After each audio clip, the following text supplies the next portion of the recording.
Unforgettable. Overwhelming. Exhausting. Hectic. Hectic. Opening. Interesting. Stressful. Weird. Intense. I would say hilarious. Arduous. Stressful. Unnecessary.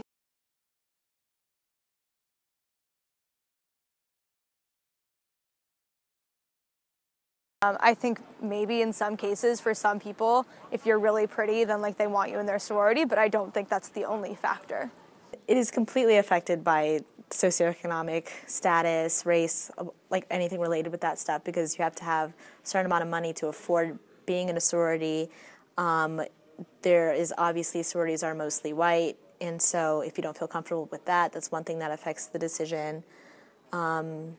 And also it becomes exclusive when it's a certain crop of people who can afford and to be in part of those activities, yeah. I dropped because it's too expensive for me. So that was my reason for dropping.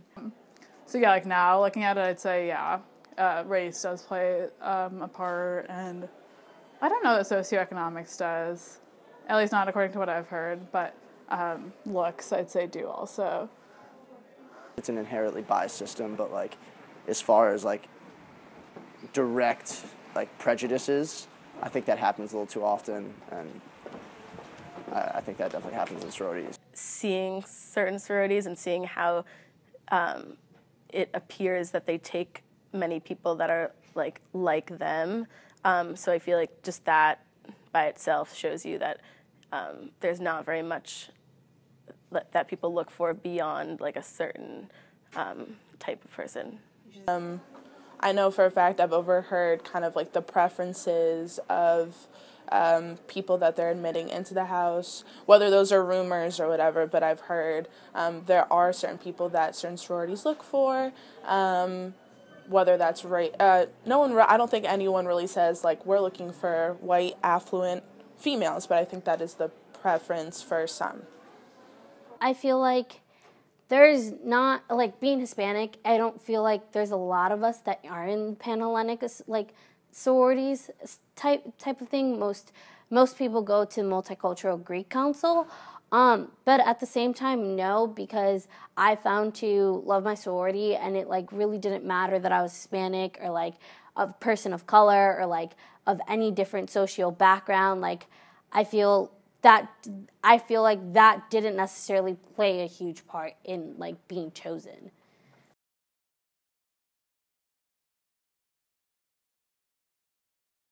If you look around, like there's a lot of similar type girls in each sorority, and like it's hard for me to believe that that's a coincidence. Yeah, I think it's exclusive and not really diverse.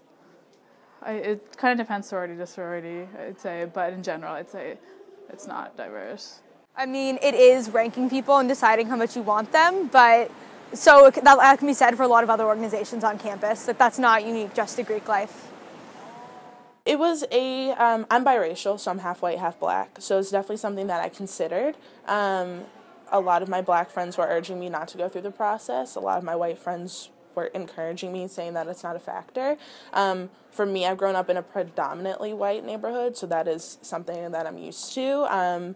And I did consider joining a black sorority, but I didn't feel comfortable in that situation. I also like being surrounded by different types of people, and the sororities I were looking at incorporated or included Indian, Native American, Asian, black, so I was looking for that whole experience. I think it's really great that, they are interested in creating a really diverse and inclusive community.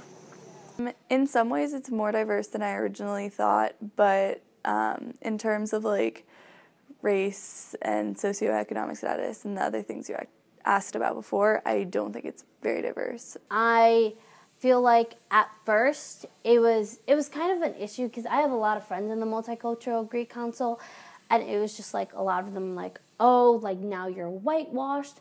So I feel like it has a negative effect like when you associate yourself with like other sororities, But like, it's not necessarily saying that all multicultural Greek like council sororities like think I'm whitewashed. It's just like specific people, and I like don't like that because it's just like, why can't Pan-Hellenic also be about diversity? Like, why does it necessarily have to be associated mainly to white people? But I think that if you look at certain specific ones, it's very easy to tell right away from like any picture or just being around a lot of the people from that sorority that there's not very much diversity within the specific ones.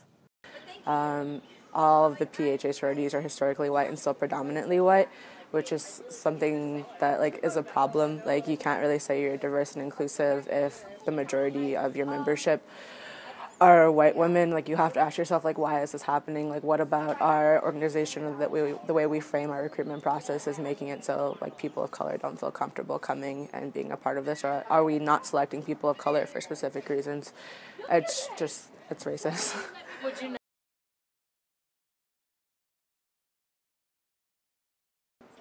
I mean, it's set up on a gender binary, and it also is set up as a way of excluding people and segregating them from others. The one thing about Greek life is that if you're in it, it's very, there are a lot of opportunities, but when you're not in it, it can be seen as like you're isolated from Greek life. So being in Greek life, I know that I can go to different events and be affiliated with a group of people that I'm close with. But if you're not in Greek life, it's hard to like assimilate into that like atmosphere, whether it be like a party or a philanthropy event.